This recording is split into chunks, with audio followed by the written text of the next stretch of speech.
碟仙，碟仙，请问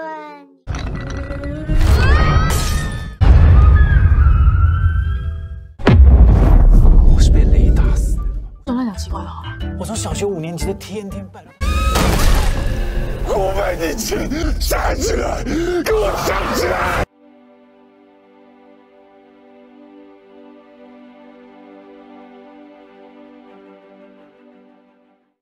Reinkarnasi adalah kepercayaan bahwa seseorang itu akan mati dan dilahirkan kembali dalam bentuk kehidupan lain. Seperti dalam film yang akan kita bahas kali ini yang berjudul Till We Meet Again. Alung adalah seorang pemuda yang tampan, lucu, serta energik. Pada suatu hari, hal buruk menimpa kehidupan Alun. Saat ia sedang bermain basket dengan teman-teman sebayanya, tiba-tiba hujan deras turun melanda tempat itu. Semua orang pun berteduh di bawah halte, terkecuali si Alun yang malah berteduh di bawah pohon yang rindang. Dan secara tiba-tiba, petir pun turun untuk menyambar pohon itu serta merenggut nyawa Alun.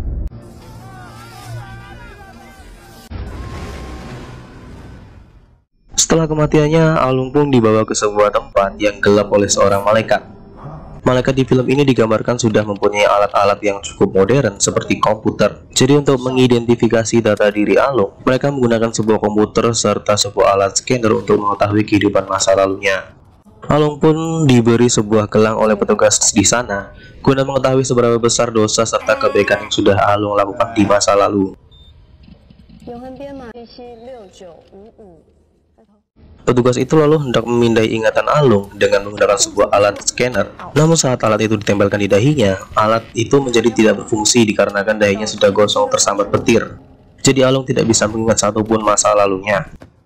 Alung yang tidak bisa diam pun melihat kehidupan dia sebelumnya, di mana di kehidupan sebelumnya Alung pernah menjadi pohon kaktus, ikan, serta juga pernah menjadi hewan tonggareng atau gareng. Scene beralih di kehidupan nyata. Wanita ini bernama Xiaomi. Setiap harinya ia melakukan hal aneh ketika melihat sebuah cermin.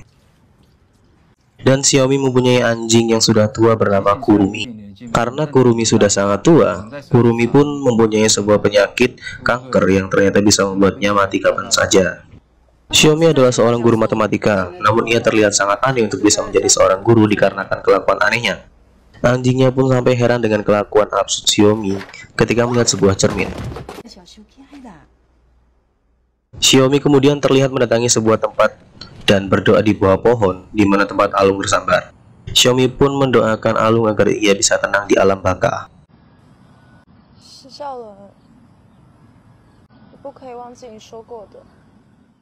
Kembali ke scene Alung. Di samping ruangan yang ia tempati, ternyata terdapat seorang gadis yang sedang menangisi kematiannya.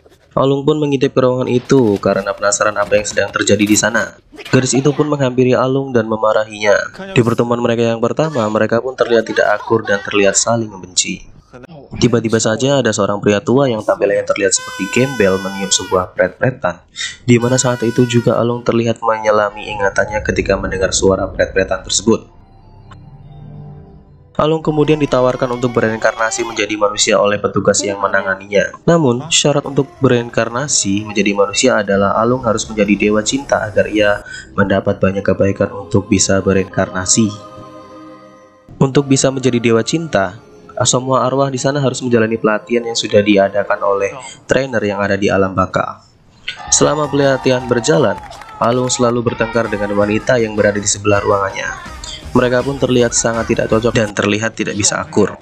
Ternyata di akhirat para arwah juga diberi pilihan oleh para malaikat apakah ia mau membalas dendam atas kematian yang tidak adil. Namun ketika berhasil membalas dendam atas kematiannya, jiwa mereka pun akan hancur begitu saja dan tidak bisa bereinkarnasi. Seorang gadis pirang yang berada di sana pun hampir memilih jalan untuk membalas dendam atas kematian dirinya kepada seorang laki-laki yang membunuhnya. Namun saat gadis itu hendak memegang sebuah bendera hitam tanda ia ingin membalas dendam, Alung menyadarkannya untuk tidak menjadi hantu yang jahat karena konsekuensi atas balas dendamnya adalah jiwanya akan lenyap dan tidak bisa bereinkarnasi lagi.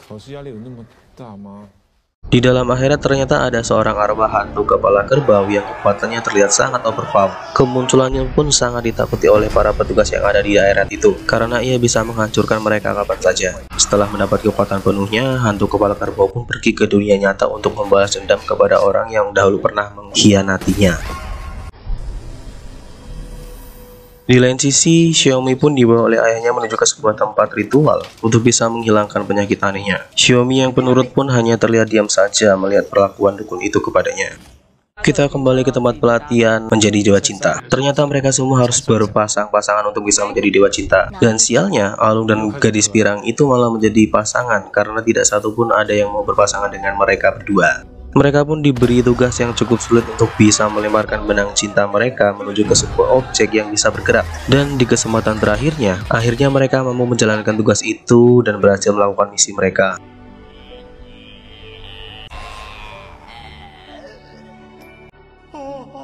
Gadis pirang itu pun mulai merasakan getaran cintanya kepada Alung. Gadis pirang itu pun memperkenalkan namanya kepada Alung dengan nama Pinky.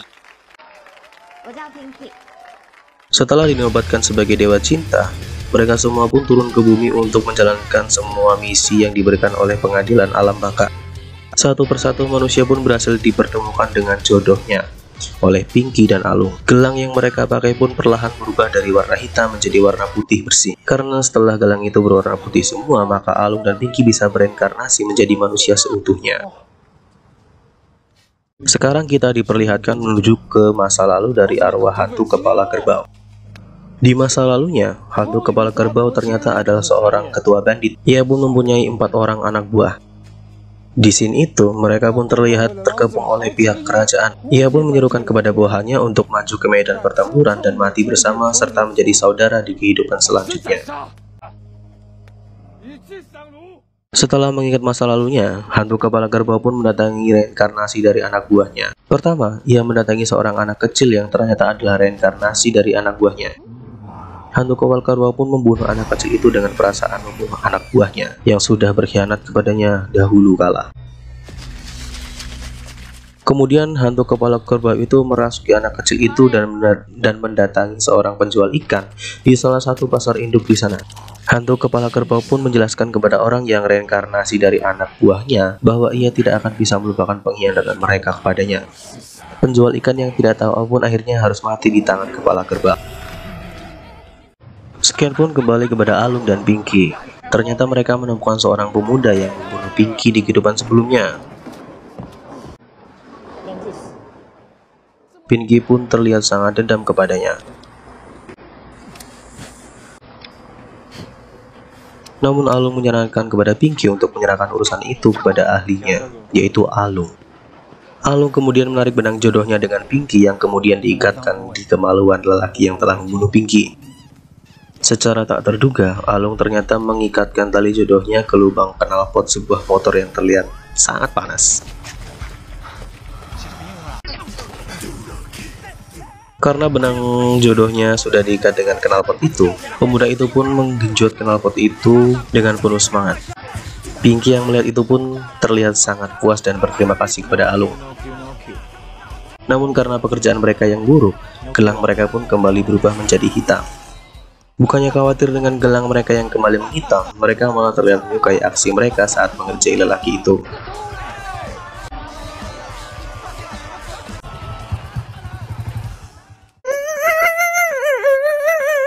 Alung dan Pinky pun menuju ke sebuah tempat yang ternyata itu adalah tempat tinggal Alung semasa hidup. Mereka pun mencoba menyelami masa lalu Alung, namun tidak berhasil. Hingga saat malam tiba, anjing milik Xiaomi pun berlari menuju ke tempat Alung berada. Anjing itu pun menggonggongi Alung seakan-akan telah mengenal Alung di kehidupan sebelumnya. Ketika melihat Kurumi, Alung pun menjadi teringat masa lalu kehidupannya, di mana ketika Alung kecil pernah menyelamatkan Kurumi dari gangguan bocah nakal di sana. Alung pun menangis karena sangat merindukan Kurumi. Xiaomi pun datang mengejar anjingnya untuk kemudian hendak dibawa kembali ke rumahnya. Melihat kedatangan Xiaomi, Alung pun kembali menyelami masa lalunya. Ingatannya kembali ke zaman masa kecil Alung. Pada hari itu, di sekolahnya terdapat seorang siswi baru bernama Xiu. Ketika Xiaomi memperkenalkan dirinya di depan kelas, tidak ada satu orang pun temannya yang memperhatikannya kecuali Alung. Alung pun terus memandangi Xiaomi dan dengan berani menyatakan bahwa ia sudah jatuh cinta dengan Xiaomi dan ingin menikahinya. Alung kecil pun terus menggoda Xiaomi dengan selalu minta Xiaomi menikahinya. Namun Xiaomi tidak pernah mengiyakan ajakan Alung.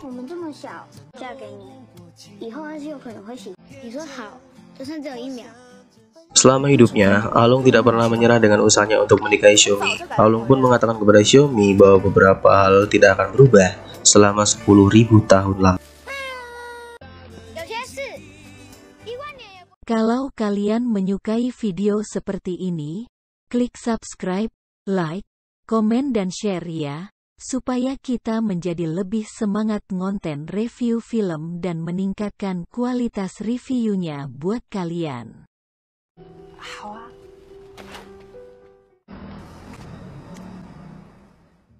我要是知道我会突然死掉，就人见人爱啊。